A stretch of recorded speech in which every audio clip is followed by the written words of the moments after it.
Hi, I'm Jira. The restaurant was my idea, neutral ground for what I knew would be our final conversation. Meredith sat across from me, her expression unflinching as she delivered the words that confirmed my suspicions. I don't regret what I did, she said, tucking a strand of hair behind her ear. Your investment firm was just another stepping stone. I swirled my Cabernet, keeping my voice steady. So the files Marcus found weren't planted? You actually took client information to Apex? Business is business, Jira. You'd have done the same. No, I wouldn't have. We built Horizon Partners together, 5 years of trust. 5 years of you playing it safe, she interrupted, leaning forward. I needed to make a move. Apex offered me partnership. What were you offering? Another year of cautious investments and modest returns? Marcus appeared at my elbow, his tall frame blocking nearby tables from view. Everything okay here? His eyes darted between us, protective as always of his oldest friend. Just peachy, I replied. Meredith was explaining the virtues of corporate espionage. It's called competitive intelligence, Meredith corrected, checking her watch. I have to go. Jeremy's waiting. Jeremy Teller? Apex's CEO? Marcus's eyebrows shot up. You're kidding me. Meredith stood, gathering her designer purse. We've been seeing each other for months. He values ambition. Her smile was razor sharp. The board meeting's tomorrow at 9. I'd prepare yourself for some uncomfortable questions about those missing client portfolios. After she left, Marcus slid into her seat. Tell me everything, now. She stole client information, high-value portfolios, and apparently has been sleeping with Apex's CEO while working as my partner. Jesus, Marcus whispered. Do you have proof? I pulled out my phone, showing him the security footage Vanessa from IT had recovered. Camera caught her downloading files at 2 a.m. last Tuesday, and there's a paper trail of emails between her and Jeremy going back 4 months. Have you talked to Claire? My lawyer sister is my next call. This isn't over. I drained my wine glass. Meredith thinks tomorrow's board meeting is her coronation, but I've learned a thing or two about playing the long game. Marcus's expression hardened. What can I do? Call Vanessa. Tell her to collect every shred of digital evidence, then contact all the clients on the compromise list. We need to get ahead of this. And Meredith? I looked at the lipstick mark on the empty wine glass across from me. She'll learn that no regrets is a philosophy best reserved for people who haven't committed corporate theft. Claire's law office smelled of leather and lemon polish. My sister hadn't changed out of her courtroom suit, and her reading glasses perched on her nose as she reviewed the evidence.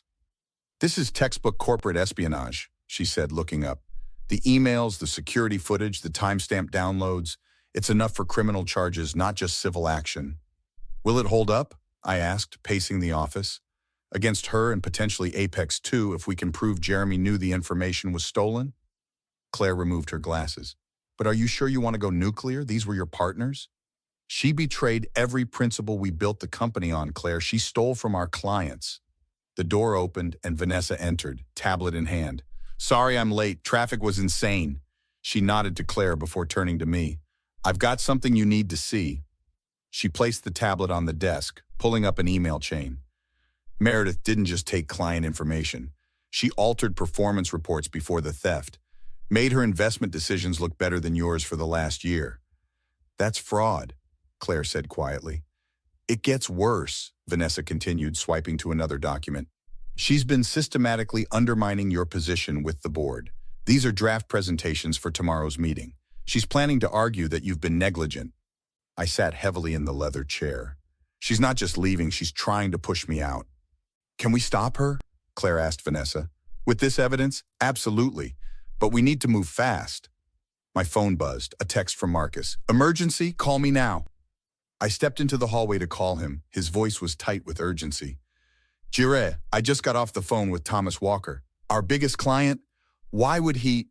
Meredith reached out to him, told him you've been mismanaging his portfolio and offered to bring him to Apex. He's furious and threatening to pull everything tomorrow. That's a $20 million account, I said, the floor seeming to tilt beneath me.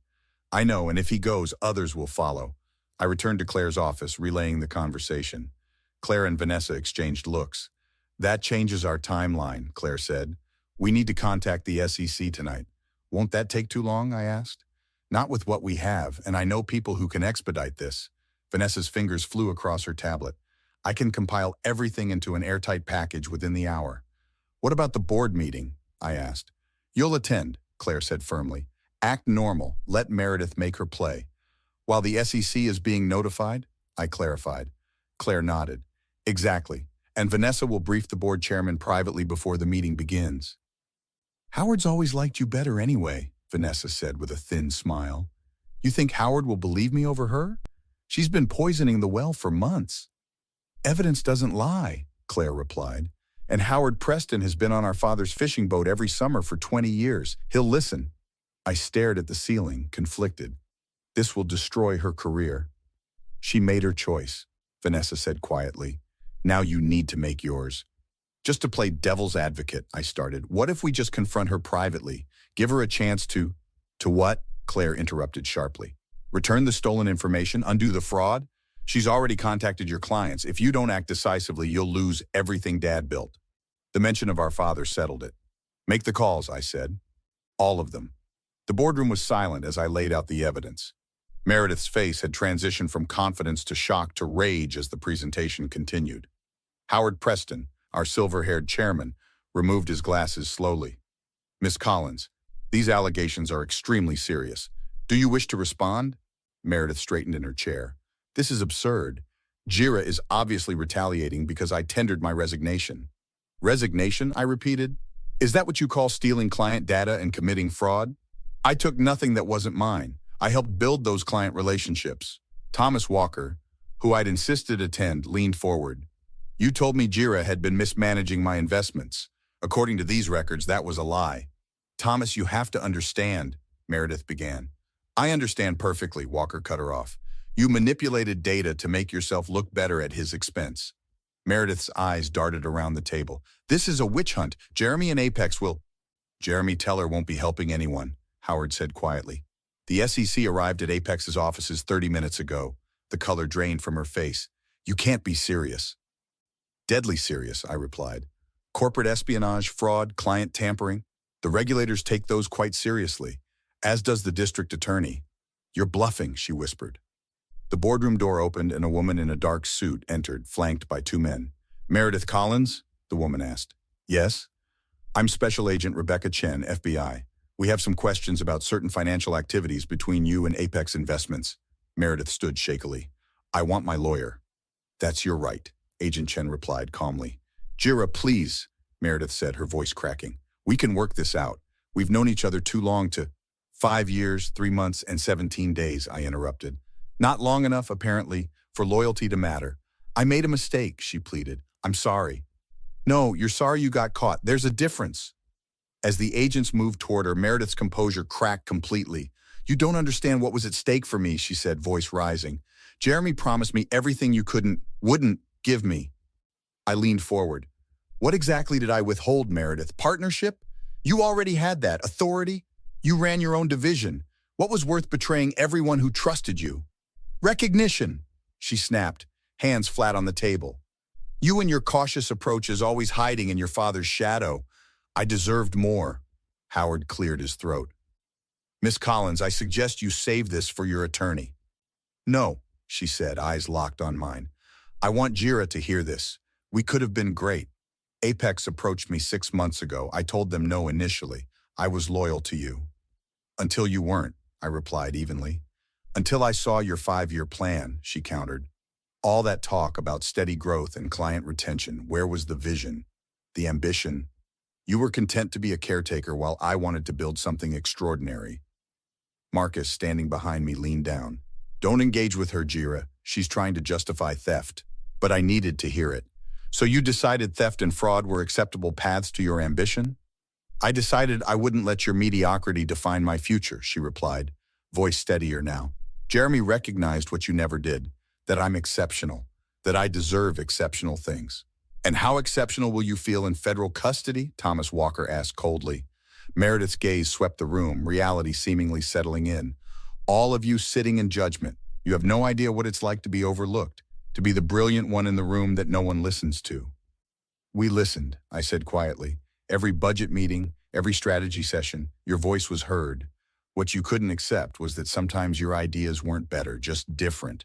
Sometimes riskier doesn't mean smarter. Risk creates opportunity, she insisted. And apparently jail time, I replied. Agent Chen stepped forward. Miss Collins, we need to proceed now. Jire, Meredith tried one last time. We built this together. Everything I did was to elevate us both. You could speak up for me now. Tell them I was authorized to steal, to lie, to commit fraud. I shook my head. No, Meredith. What you did alone. As Agent Chen led her toward the door, Meredith turned back. I'll make this right, I promise. Just give me a chance. The boardroom remained silent as the door closed behind them. Howard cleared his throat. I believe we should adjourn for today. Jire, the board will need time to process this information. Of course, I said, gathering my documents. As the room emptied, Marcus stepped to my side. You okay? I exhaled slowly. No, but I will be. 6 weeks later, I sat in the federal courthouse watching as Meredith entered her guilty plea. The judge's voice echoed through the high-ceilinged courtroom as he accepted the agreement. The court sentences you to 18 months in a minimum security facility, followed by 3 years of supervised release. Additionally, you are barred from working in financial services for a period of 10 years. Outside, reporters clustered on the steps. I slipped out a side entrance where Vanessa waited with coffee. How do you feel? She asked, handing me a steaming cup. Relieved it's over. The company can finally move forward. Speaking of, she said as we walked to her car, the new security protocols are in place. No one person can access client data without multiple approvals now. Good. And the client retention numbers? Better than expected. Thomas Walker not only stayed but referred 3 new clients. Your father would be proud. At the mention of Dad, I smiled faintly. He always said integrity was the only currency that truly mattered in this business. Marcus was waiting at the restaurant when we arrived, already deep in conversation with Claire and Howard. There he is, Howard called, raising his glass. The man of the hour. I slid into the booth. Hardly, I just did what needed to be done. What needed to be done, Howard repeated, was protecting a legacy. Your father built Horizon on trust. You preserved that. Claire pushed a folder across the table. The board's decision was unanimous. Effective immediately, your CEO with full authority to restructure as needed. I don't know what to say, I murmured, flipping through the documents. Say you'll accept, Marcus urged. The company needs stability after everything that's happened. The restaurant door opened, and I looked up to see a familiar figure approaching. Jeremy Teller, recently released on bail pending his own trial. Jire, he said, stopping at our table. May I speak with you privately? The table fell silent. Howard started to rise, but I placed a hand on his arm. Anything you have to say can be said here, I replied evenly. Meredith wanted me to deliver a message. He shifted uncomfortably. She asked for your forgiveness, says she understands now what she threw away. And you? I asked. What do you want? To apologize. I knew the information was stolen. I encouraged it. He extended his hand. No hard feelings? I looked at his outstretched hand, then back to his face. The time for apologies was before you decided to steal from my clients, before you helped Meredith betray people who trusted her. We all make mistakes. No, I cut him off. A mistake is a miscalculation. What you did was a choice. Repeated, deliberate choices to harm others for your own gain. So that's it? No chance for redemption? Redemption isn't something I can give you, Jeremy. That's between you and the judge. I turned back to my colleagues. Now, if you'll excuse us, we're celebrating. After he left, Marcus raised his glass. To Horizon's future. And to consequences, Claire added. I clinked my glass against theirs. To lessons learned the hard way. Later, as we walked back to the office, Vanessa asked, Do you ever wonder if you'll see her again after she serves her time? I paused, considering the question. Probably not. Some bridges can't be rebuilt once they're burned. And if she tries? Then I'll remind her of something my father used to say. Trust is like paper. Once it's crumpled, you can smooth it out, but it's never quite the same. The autumn sun warmed my face as we continued walking. Ahead lay the Horizon building, its glass facade reflecting clouds and possibility. What's next for you, Jire? Marcus asked. I smiled, thinking of the future, one built on lessons learned and bridges worth keeping. Something better, I replied. Something honest. I've been thinking about restructuring the company, I said as we reached the building entrance, creating a more transparent system of checks and balances. Claire nodded approvingly. Dad would have loved that. I was also thinking about starting a mentorship program, I continued, holding the door. Find promising finance graduates. Teach them that success and integrity aren't mutually exclusive. The anti-Meredith pipeline, Marcus joked. More like the pro-Horizon future, Vanessa corrected. Speaking of which, the board wants your 5-year vision next week. Already working on it, I assured her. And this one includes safeguards against ambitious partners with sticky fingers. As we rode the elevator up, I thought about Meredith's words in the boardroom. Had I been playing it too safe? Perhaps. But caution had protected our clients' futures while her ambition had earned her a prison sentence. In my office, I found a small package on my desk. Inside was my father's worn leather portfolio, the one he'd carried to every meeting for 30 years. A note from Howard was attached. This belongs with the CEO. Your father trusted you with his legacy, so do we. I ran my fingers over the worn leather, thinking of all it represented, not just success, but integrity in achieving it, the kind of success worth having. You were right, Dad, I whispered. The how matters as much as the what. What do you think about how betrayal impacts trust in professional relationships? Have you ever had to choose between forgiveness and boundaries in your own life? Let me know in the comments.